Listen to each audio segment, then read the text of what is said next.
20h, 21h, c'est Storytelling en direct sur Fréquence ESJ. On va parler moto maintenant. La Kawasaki de Tom Cruise dans Top Gun, la Triumph de Steve McQueen dans La Grande Évasion, le prototype de Mad Max ou celle du film Akira. Non, je n'aime pas du tout la moto. Il y a des motos de légende qui ont marqué le monde du cinéma. Et ce soir, pour votre première vente improbable, Théo Grévin, vous en avez trouvé une à vendre aux enchères. C'est une autre moto dont le souvenir reste intact et c'est à la fin des années 60 qu'on a pu l'apercevoir, Théo. Le cinéma et la moto, c'est une longue histoire d'amour. Depuis des décennies, les deux roues s'affichent à l'écran dans toutes les situations. Alors, ça peut être dans les road trips qui nous invitent au voyage ou dans des courses populaires. Poursuites, des courses-poursuites. Oui, courses populaires. Mais elles peuvent être populaires, ces courses-poursuites, Théo. Des courses-poursuites comme plusieurs fois dans James Bond, par exemple. Très populaire, James Bond, c'est vrai. Mais vous me connaissez, moi ce que j'aime, c'est les vieux films. But I've never touched nothing. Easy Rider, vous connaissez forcément, sûr, Bastien, fan bien de deux roues sûr. comme vous êtes. Bon, vous avez une Honda. Oui. Mais c'est pas grave. Bah, c'est très bien, les C'est Honda. pas grave, ça veut pas dire que vous aimez pas la moto. Bah non. Pour rappel, Easy Rider est un film réalisé par Dennis Hopper, sorti en 1969, et la moto du film vient d'être mise aux enchères. L'emblématique Captain America, la moto chevauchée par Peter Fonda dans le film Easy Rider. Wow. Alors, les connaisseurs se souviendront, elle est célèbre notamment pour sa bannière étoilée peinte sur son réservoir d'essence.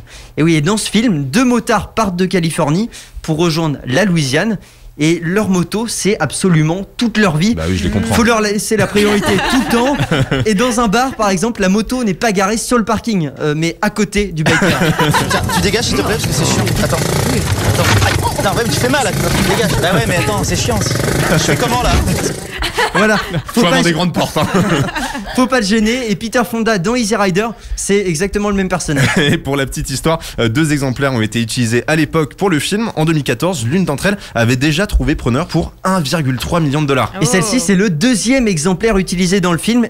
Étonnamment, elle a été vendue beaucoup plus cher que va l'être celle que je vous présente.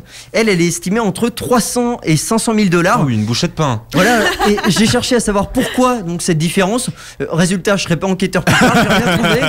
Une chose est sûre, c'est le même modèle, une Harley Davidson de 1952, acheté une bouchée de pain à l'époque, et elle a même résisté, survécu à un incendie en 2010. Inifugé, parfait. Voilà, c'est donc sûr, vous pouvez me faire confiance et tout miser sur cette Harley Davidson. Je n'ai besoin de personne en Harley Davidson. Outre Captain America, une vingtaine d'autres véhicules seront mis aux enchères le 5 juin prochain. À noter la présence de la fameuse Dodge General Lee de la série Chérie, fais-moi peur, celle qui défonce à peu près tout sur son passage. Merci Théo Grévin. 20h, 21h, c'est Storytelling en direct sur Fréquence ESJ.